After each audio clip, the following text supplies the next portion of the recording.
What are the challenges of being a physical therapist assistant? I usually make videos that are more so encouraging or trying to help you out understanding the career better, but in this video I kind of want to show you more of a realistic side. Not that I think it should discourage you from starting the career or anything, but I feel like I just want to share the whole aspect.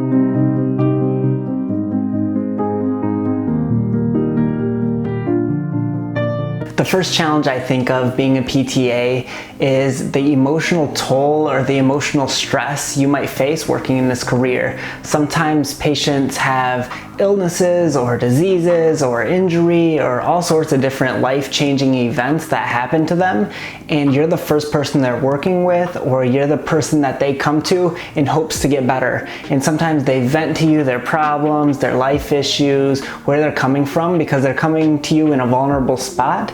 And sometimes that can just be draining for you to constantly see people going through this process. They might be in pain, they might be struggling, they can't walk when they used to be able to walk, and so dealing with that every day can sometimes take an emotional toll on you as a therapist. Also, if you've had a long day at work and you kind of want to vent to somebody like a family member or a friend, you can't really do that because of HIPAA violation. So if you've had a stressful week and one of your patients isn't responding well and they've got a ton of things going on in their life and you kind of want to share that with a buddy or a friend to let them know how your patient is doing, you can't do that because you have to respect patient privacy. And so sometimes when you keep those events or certain things to yourself, that can feel like emotionally draining because you can't share that with other people. When you're working with patients, you can get really invested in their life because you really want them to succeed. And this can be a good thing because you're showing compassion and empathy for them, but it also can be a bad thing because it can bum you out when the patient doesn't succeed or doesn't go through with something. So for example, if you're working with a patient who has a total knee replacement and they're doing really well in therapy, they're making a lot of progress, they're showing great results and a good recovery, but then they get an infection in their knee and it sets them back a ways, then not only is the patient bummed because of this, but it also can affect you because you were so invested in that patient to do well. Another example of this is like when you're working in home care, and this is actually a personal experience for me that I've went through, is I was working with a patient for like a month. I was with them 2 to 3 times a week, working with them at their home, and then the next time I went to go work with them, I had received a phone call that they had passed away. And so sometimes when you're invested in that patient to do better and then the next moment they've passed away and experienced death, that can be an emotional thing or a hard thing to go through, unless you like don't have a heart or something.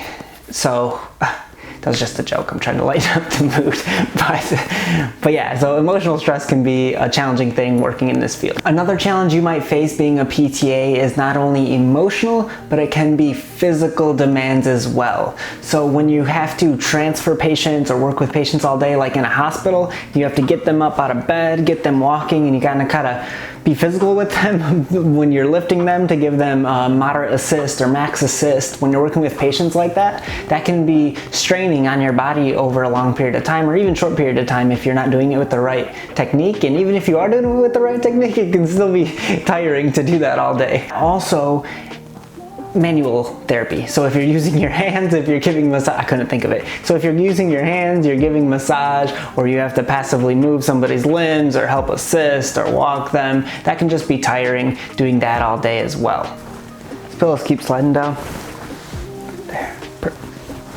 There. You know what, just leave it.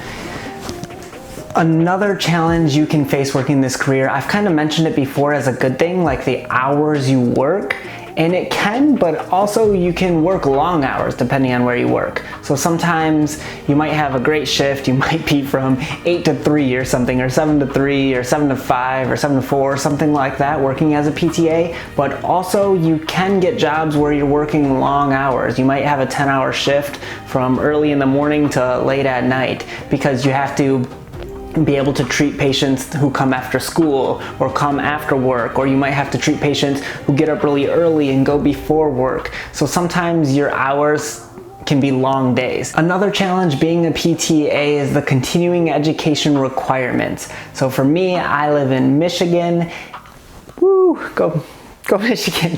Anyways, I live in Michigan, and our requirement is that we get 24 CEUs every 2 years, and you can earn this a lot of different ways by taking online courses, reviewing articles, reviewing physical therapy media, like podcasts, different things like that, or you can write research. You can do a lot of different ways to earn these, but anyways, they require time and also they can require money. So sometimes your clinic that you work at will actually pay for you to take continuing education courses. Like the last place I worked, they paid for it, which was awesome. But now that Megan and I open and run our own business, now we have to pay for that ourselves. And so this is not only takes time, but also takes money. Another challenge you can face working in this field is either PT or PTA burnout. And this is a prevalent topic currently right now in physical therapy. It's a big issue, it's a big problem because it's happening more frequently to a lot of different clinicians. And we want to make a video that just fully dives into this topic actually because it is a bigger issue. But this is another challenge you might face, is getting burnt out. So whether you're working long hours, whether the emotional stress is taking a toll on you, whether the physical demands are too much, whether the continuing education requirements are too much, whatever it is, this can all build up and lead to burnout. And this isn't good in any career. You don't want to get burned out with what you're doing, especially when you're trying to treat patients. So if I'm burnt out and I give it, 50% that day, and I'm just like going through the motions,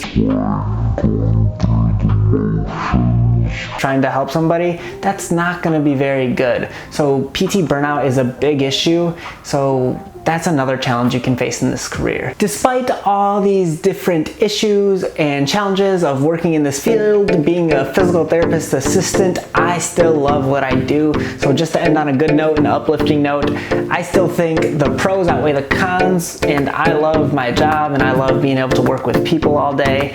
So I just wanted to end it on a good note that I'm not miserable in this career, even though I might at times feel burned out, or I might at times feel emotionally drained, or whatever it is. I still think this career is a great field to go into. So anyways, thanks for watching the video. If you live in Michigan, awesome, good for you. If you don't, then subscribe to this channel because we post a video every Saturday. So keep up with what we're doing, and I'll see you on the next one. Peace.